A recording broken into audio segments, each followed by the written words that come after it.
I remember my first day getting indicted, not seeing that indictment paper. When the feds grabbed me, the feds took me to processing, the feds interviewed me, and then when the feds took me up there and got arraigned in that courtroom, and that paperwork said the United States of America versus blah, blah, blah, blah, blah, I said, damn, my heart sank.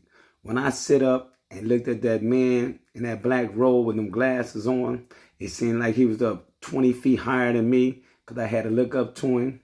I seen the dominance of what the federal system was. And then they told me all my counts and what I was charged with and how much time I was facing on each count for conspiracy 848, being a leader organizer. I realized then that, damn, why did I have to be a kingpin? Why couldn't I have to be the average drug dealer? Now, when you sit up there reading them indictments and it's saying that you're making $250,000 per week and for 18 months.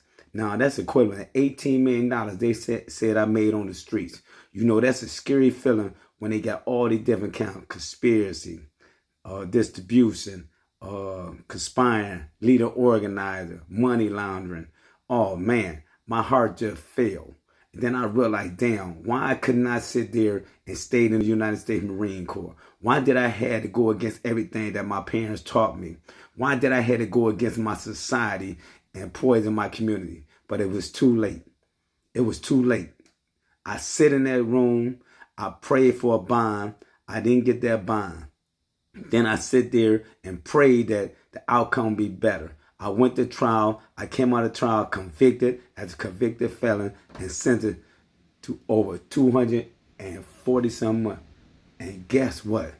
My life had changed ever since. Once I went in there and became a felon, I did that time and I had to walk it down. It was the most heartfelt thing ever that a human being had to go through.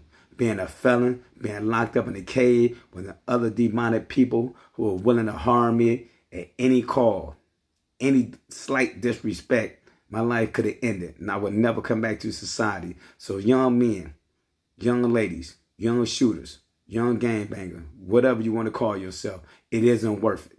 Because when they sit there and hit that gavel on that wooden desk and they telling you got 200, 400, 500, 600 months in prison, you're going to wish you never did the crime you did. This is spoken truth. That was the worst thing I ever did in my life, to let them people trick me out the streets and I tricked myself. I was willing to be a slave in the prison industrial system. Peace out.